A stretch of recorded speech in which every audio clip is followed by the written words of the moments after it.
Alex dice, chamo, tú no envejeces. Bueno, créeme. Yo creo que hay gente que probablemente en el rostro no envejezca tan notablemente como otros, pero siempre hay una parte del cuerpo que los delata. Los tobillos, por ejemplo, todos arrugados. Las batatas, espantosas, todas con, ¿cómo se llama? Esta cosa que se le ven las venas, ¿vale? ¿Cómo? Varices, las varices. Tú dices, oye, pero el rostro mío está igualito. Yo estudié con él en el bachillerato y está idéntico. Sí, pero mira las varices en las batatas. Sigo saludando por acá. Un abrazo desde Chile. Alexander, un abrazo para ti también. Desde Holanda están saludando también. ¿Cómo están ustedes en Holanda? Les mando un fuerte abrazo.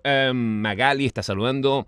Heber22 saludando también. Hola, saludos de venezolanos en Argentina. Precisamente, mi co-host en esta segunda hora es argentino. Es periodista. Tiene un programa exitosísimo, no solamente en la radio en Buenos Aires, sino en CNN en español. Y ustedes me han escuchado especular con cuál pueda ser la relación entre el origen de esta pandemia y Marcelo Longobardi, por una simple razón. Desde que empezó todo este asunto, el programa de Longobardi está prácticamente todo el día en la pantalla de CNN en español. Buenos días, Marcelo. Querido Luis, un abrazo muy grande desde Buenos Aires. Muy buen día. Te mando un gran abrazo, Marcelo. ¿Tú escuchaste el planteamiento que acabo de hacer? Sí, lo escuché además el otro día. Aclárale al mundo, Longobardi. ¿De qué se trata todo esto? Bueno, he escuchado muchas teorías conspirativas, unas más locas que otras, pero esta es la más loca de todas, querido Luis. Mira, yo he disfrutado prácticamente de todos. Yo me imagino que a ti te tienen sobreproduciendo programas para CNN porque he visto todos tus programas, Marcelo.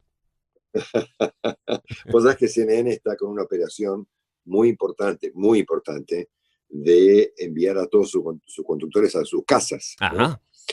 En el medio de esto, creo que algunas repeticiones, el programa del diálogo Longobardi fue repetido en varias oportunidades en un contexto de emergencia. Sí. De hecho, anoche estuve, por ejemplo, 2 veces, a las 8 en vivo y a las 10 con un reportaje grabado. Así que bueno, un poco tenés razón, pero la teoría es un poco, es un poco loca, como su autor, ¿no? Mira, Marcelo, te estuve escuchando esta mañana en tu programa de radio, en Radio Mitre, y Acabo de terminar, estuve al aire 4 horas y media. ¡Qué barbaridad! ¡Qué barbaridad! ¿El programa lo estabas emitiendo desde tu casa en un estudio o te estás trasladando a la emisora? No, desde el martes pasado estoy haciendo el programa desde casa. Somos un grupo grande, somos 6 personas en el piso al aire, más un equipo grande de trabajo, y fuimos lentamente enviando cada uno a su casa.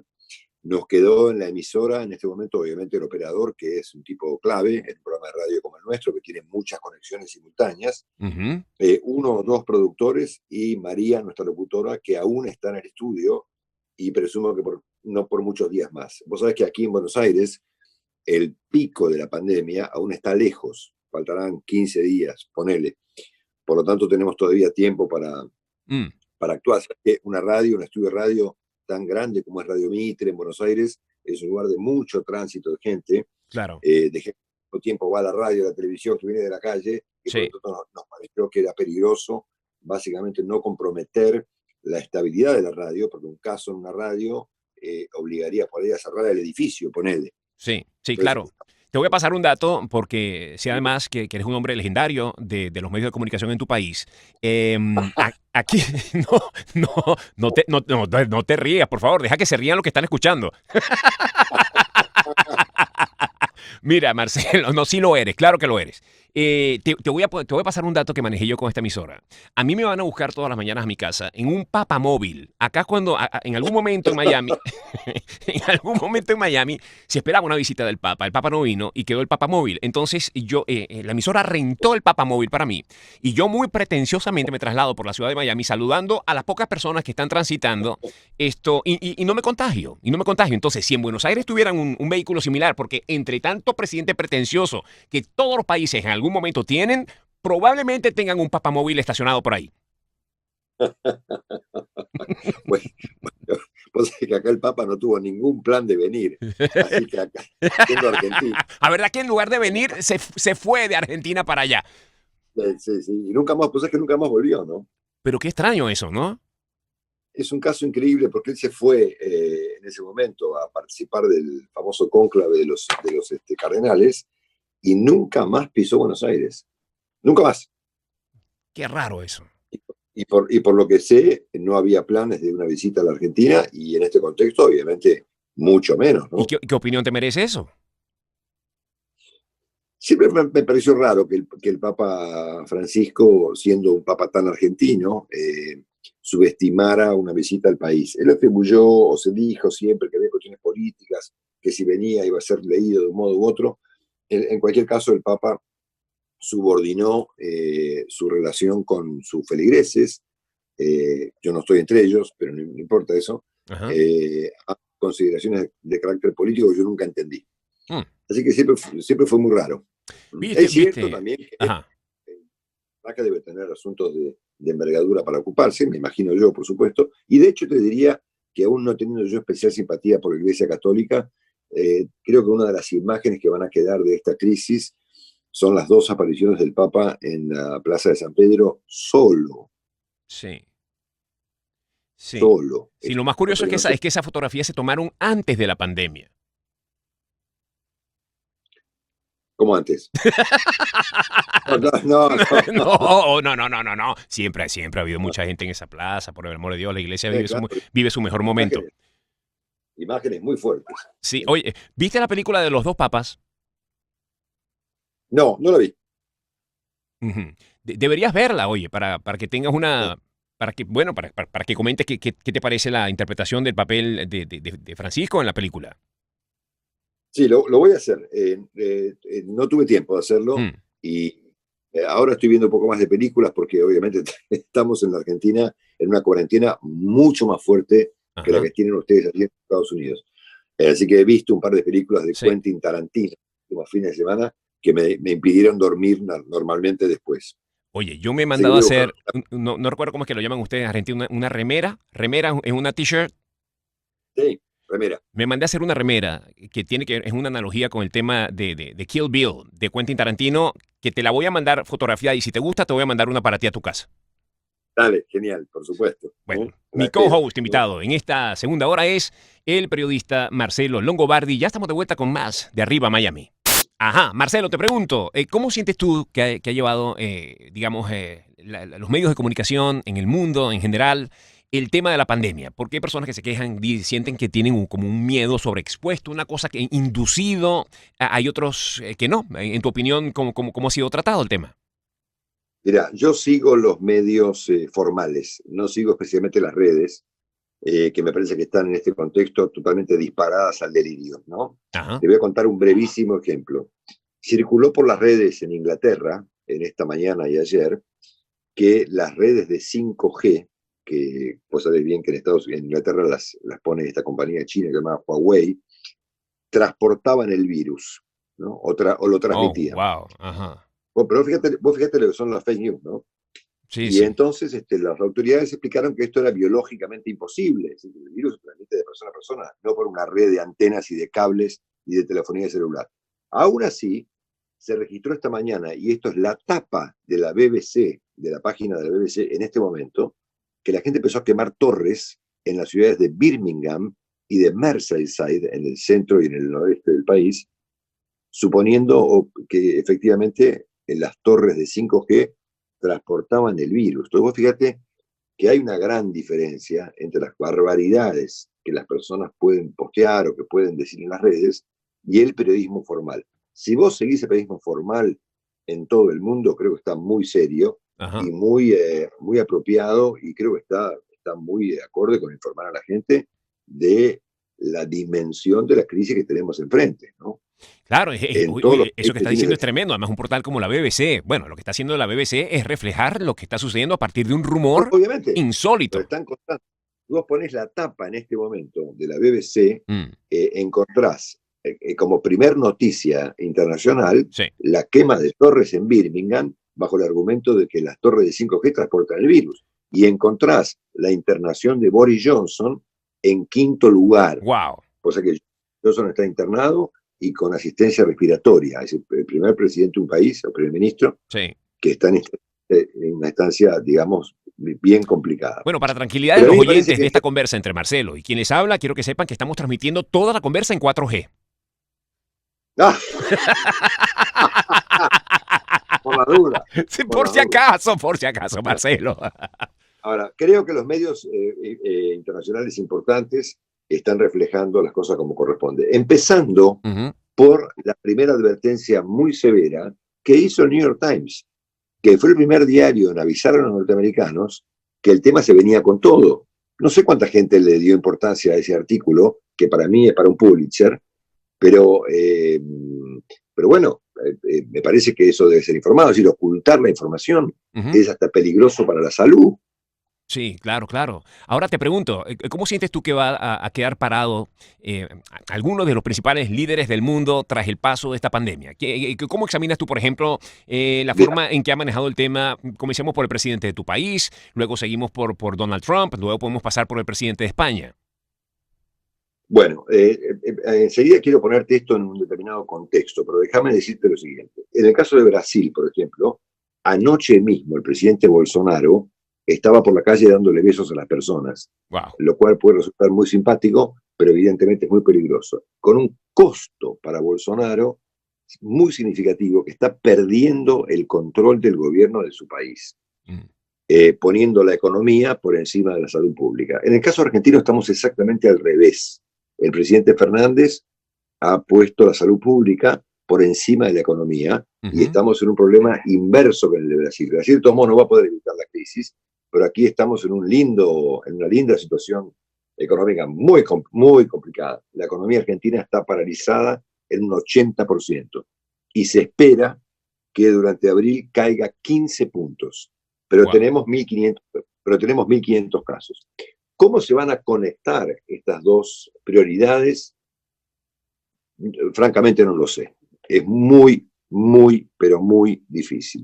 Déjame decirte lo siguiente, si tenemos un minuto seguido para que te pueda responder con un Adelante. poquito más de contextualización del tema.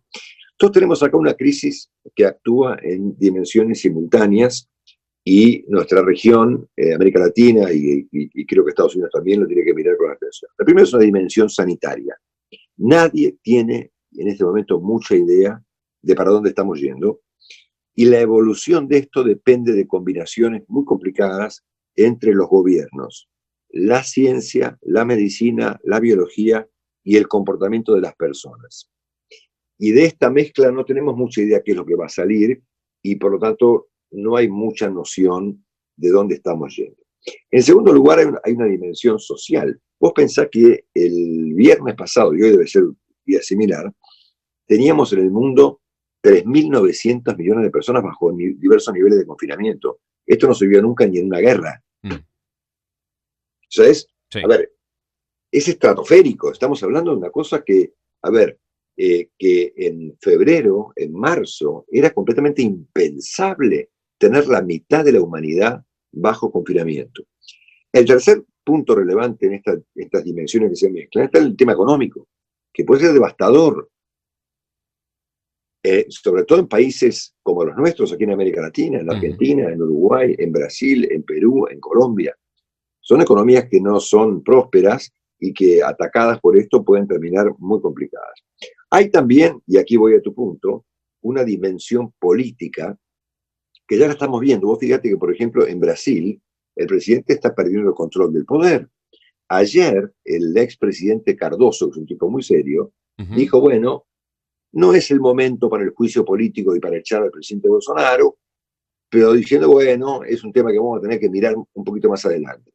En el caso de Estados Unidos, y siendo que en Estados Unidos el debate del tema de la salud pública es central en las campañas electorales, habrá que ver si el 3 de noviembre Trump resulta reelecto o no, como todo el mundo preveía, porque la economía que lo mantenía a Donald Trump en el tope de las encuestas se terminó.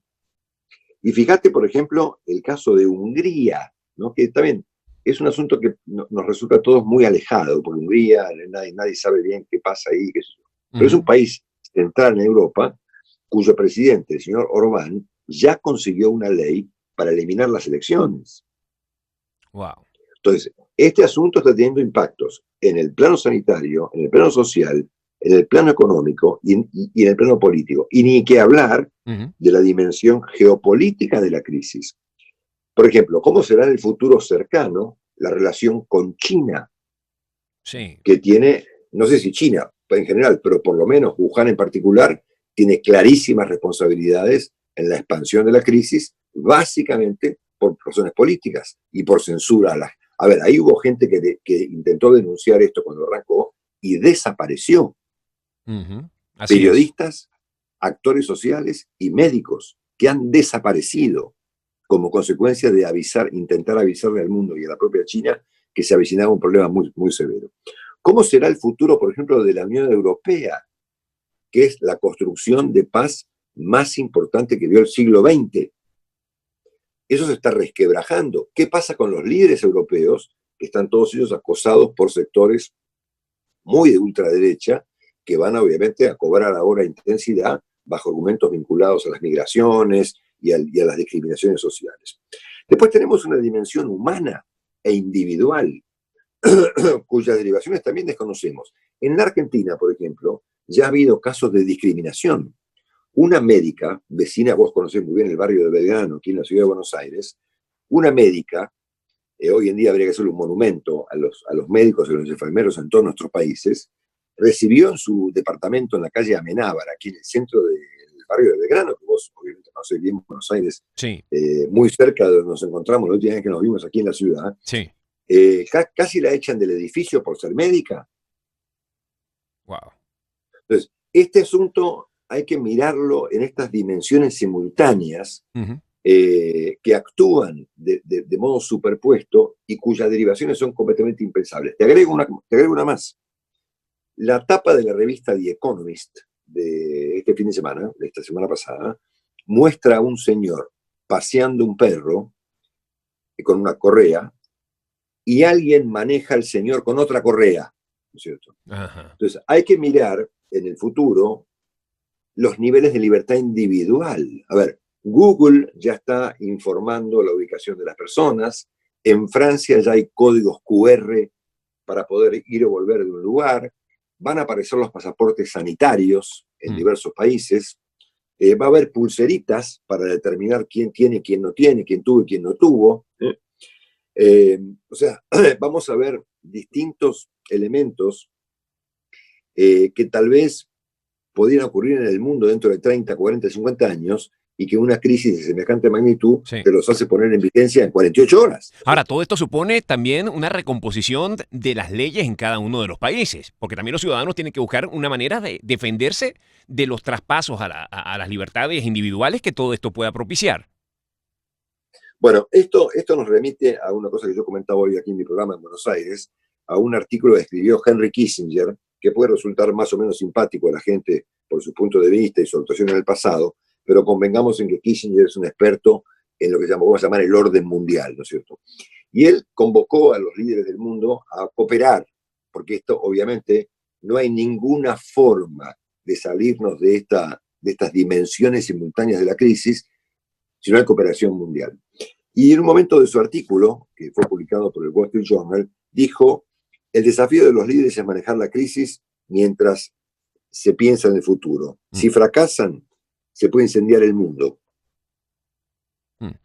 Oye, me llama poderosamente la atención, Marcelo, que no haya mencionado el caso Venezuela en ninguno de los puntos de tu análisis. ¿Qué pasa, Bueno, Longobardi? Venezuela creo que está ocultando los números. Ajá. Yo tengo acá el último reporte. Viste que hay varios reportes mundiales por la mañana, muy temprano, que dan cuenta. Está el de la Universidad Johns Hopkins. Ajá. Está uno que se llama Coronavirus Meter, que son mediciones muy específicas de todos los casos a nivel mundial. Casos que están activos, casos de personas que han fallecido, casos nuevos, etc. Y Venezuela parece muy lejos. Lo estoy buscando en este momento, pero está reportando muy pocos casos. Y claro, por supuesto, como en el caso de China, ahora, es sospechoso, imagínate tú, que China, los reportes de China, siendo China un país tan, pero tan grande, los reportes de Rusia, siendo también un país tan grande, son igualmente mínimos, pero comparten con Venezuela una misma situación dictatorial. Entonces, digamos que las cifras, pues, a los ojos de cualquiera, pueden parecer maquilladas. Bueno, vos pensás que el presidente Maduro hace 2 semanas planteó públicamente que tenían el remedio para el coronavirus, o sea que además de estar loco del tomate, como si acá viste que casi dice del tomate, No voy no a sé si están tolerar que te refieras al dictador de mi país en esa forma. Bueno, me da la impresión de que Venezuela está mintiendo, y que ha Ajá. reportado muy pocos casos y muy pocas víctimas.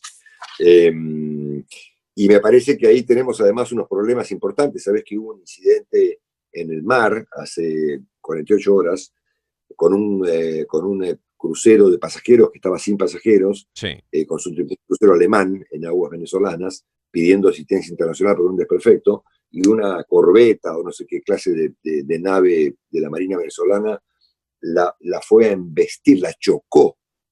Mm. Nadie sabe por qué, de modo deliberado, y terminó hundiéndose. Sí. O sea que Venezuela está, nada, me parece que Bueno, te voy a decir una si hay algo. cosa, con toda la vergüenza que me produce esta historia. Al menos esa corbeta tiene una buena excusa para haberse hundido. Las otras se han hundido por falta de mantenimiento. Seguramente. Así que puede ser que lo que no consiguió la política lo consiga la pandemia, ¿no? Así es, así es. Son las 10:41. Estamos conversando con Marcelo Longobardi. Ya estamos de vuelta con más de Arriba Miami. Marcelo, de esta cantidad de programas que grabaste aquí en Miami, Sí, ¿cómo te fue? ¿Cómo los disfrutaste? Tuviste a gente muy, muy bueno, interesante. sí, fue completamente una experiencia completamente genial. Anoche pasamos el último de esos programas, fueron 5.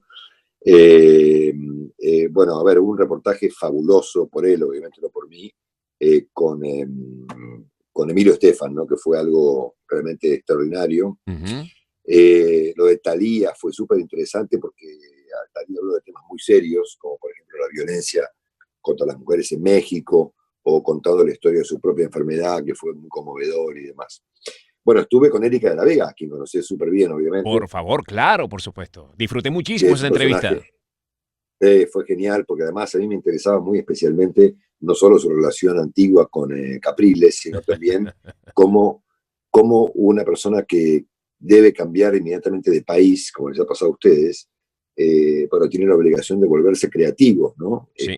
Y me pareció muy interesante cómo Erika tuvo que reformular toda su carrera para poder sobrevivir, ¿no es cierto? Una cosa muy interesante. Ujú. Y anoche presentamos un reportaje, creo que como nunca se había visto, a este personaje llamado Fernando del Rincón, que es un periodista mexicano que trabaja en CNN, Sí. eh, y que, bueno, contó su vida, que fue muy alucinante la vida de un periodista contada como la contó él, ¿no? Y al mismo tiempo hubo un reportaje súper bueno y muy interesante con Carlos Vives, Mm. tanto con Carlos como con Emilio Estefan.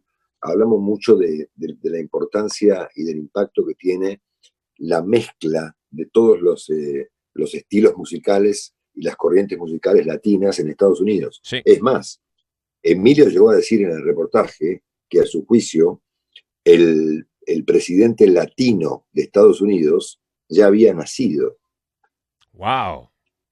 proyectando, obviamente, hay un fenómeno cultural que es súper interesante, Ajá. muy multicultural y muy impactante, que tiene que ver con cómo se han ido mezclando todos los géneros latinos en la música y demás, y cómo eso se proyecta sobre la cultura, y cómo la cultura se proyecta sobre la política, ¿no es cierto? Qué increíble. Eh, fue súper, y como experiencia profesional para mí Sí. fue algo Ahora, impagable, te pregunto una extraordinario. cosa. Tú que lo tuviste tan de cerca, ¿ese bronceado de Fernando del Rincón es natural?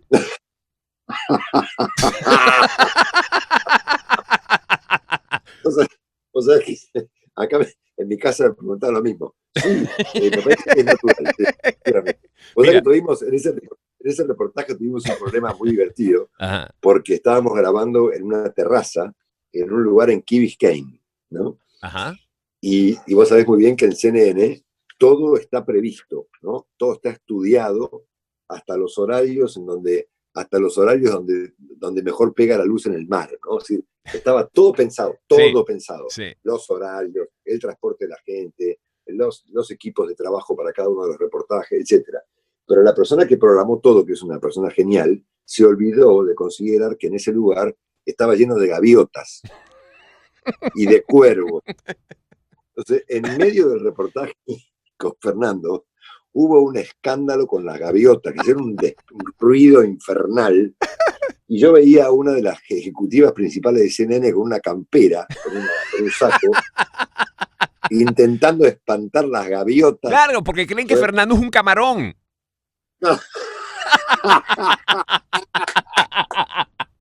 Mira, Totalmente, bueno. yo cada vez que me encuentro Y con después, Fernando, agarro y le paso el dedo por el cuello para ver si eso es pintura. claro, ¿y qué pudiste verificar? No, le doy, hasta que me dice, oye, de verdad me estás rompiendo, güey. Mira, Sí, yo lo vi así de bronceado. ¿Eh? Marcelo, estas conversaciones te dan el tiempo justo para la entrevista o hay material adicional que queda por fuera y lo puedes aprovechar en otras plataformas. No, queda material afuera, pero por el momento no es secreto. Mm. No lo hemos aprovechado.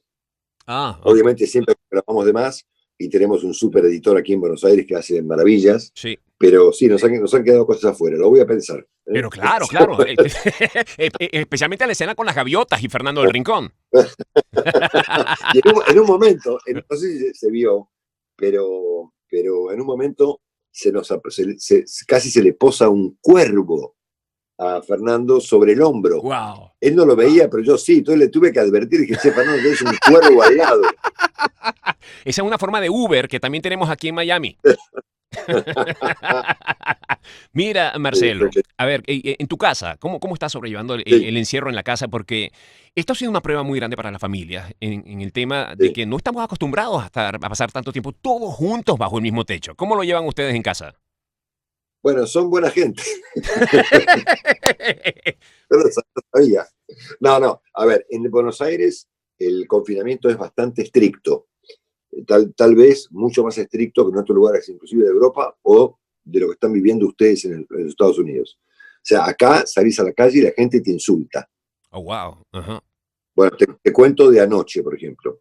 Yo anoche fui a CNN aquí en Buenos Aires, que queda en un lugar, y bueno, lo conocí muy bien, en el barrio de Palermo. Sí. Frente al estudio de CNN hay una torre de edificios muy alto, y alguien que no sabía que era yo, obviamente, desde un piso, por ejemplo, 20, me gritaba, andate a tu casa, estás viviendo la cuarentena, dejate de pasear. Eran las 9 de la noche y el aspecto de Buenos Aires anoche era algo fantasmal. Esa es una de Vos las conocés imágenes bien más, esto. es una de las imágenes más impresionantes que está dejando esta situación en el mundo. Ver Bueno, estas calles que normalmente claro, son bueno, tan transitadas. bueno, vos sabés, vos conocés muy bien esta ciudad, sobre Sí. todo por la noche, que tiene una intensidad particular, siempre hay mucho tráfico, hay mucha gente caminando por las calles. Yo salí de mi casa, ayer yo vivo acá en el partido de Tigre, vivo a 40 minutos del centro de la ciudad de Buenos Aires. Agarré el auto, salí de casa a las 6:00 y pico de la tarde, 6:30 pasadas, y en la famosa autopista panamericana, que la habrás visto alguna vez, Ujú. creo que pasé 2 o 3 autos.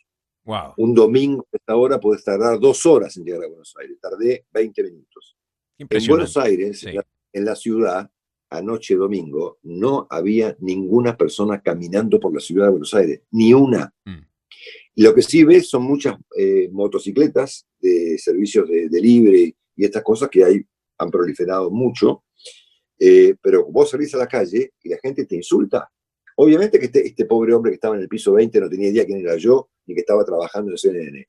Mm. Pero a cualquier persona que sale a la calle le gritan de los balcones, Ahora, es tremenda las imágenes que vemos de la ciudad de Nueva York, por ejemplo, obvio. de París en Francia o la misma Roma, que son lugares tan transitados y están en este momento pues, con tan pocas personas en las calles. Y otra de las cosas que a mí me llama inmensamente la atención es cómo la naturaleza ha ido recuperando espacios a partir del recogimiento de los seres humanos. ¿Eso no te parece insólito? Los canales en Italia, ¿cómo se llaman? En Venecia. Es increíble eso. Bueno, se lo ve en Buenos Aires, en la ciudad, se lo ve en las ciudades. Aquí yo vivo en un lugar abierto, en las afueras de la ciudad, Ajá. y yo tengo, por ejemplo, mariposas de colores en mi jardín que no tenía hace 2 semanas. Ajá. Por ejemplo, la estuve viendo ayer por la tarde justamente, y hay un montón de expresiones en todas partes del mundo de apariciones bueno, obviamente Claro. de la naturaleza, De del animales. mundo. Fíjate que hay un sistema de sismógrafos en el mundo que está construido lejos de las ciudades, excepto uno que está cerca de la ciudad de Bruselas, que es tan antiguo que quedó atrapado por la ciudad. Aún así, se siguió utilizando. Y ese registro en Bruselas venía registrando el temblor que genera una ciudad sin ser un terremoto, pero se registran movimientos semisísmicos, digamos, como consecuencia del movimiento de una ciudad. Bueno, ese sensor está muerto, no registra nada. Qué impresionante, qué increíble. Oye, no te asustes si en algún momento te tocan a la puerta y es el glaciar Perito Moreno. Sí, obvio. Puede llegar acá, está lejos. Pero la naturaleza está recuperando sus espacios, Marcelo. Oye, muchas gracias, Longobardi, por haberme dado la oportunidad de conversar contigo en esta mañana. Sos un genio, Luis. Te mando un abrazo, te quiero mucho, espero verte pronto. Yo también, ojalá. Escuchas Arriba Miami con Luis Chatein.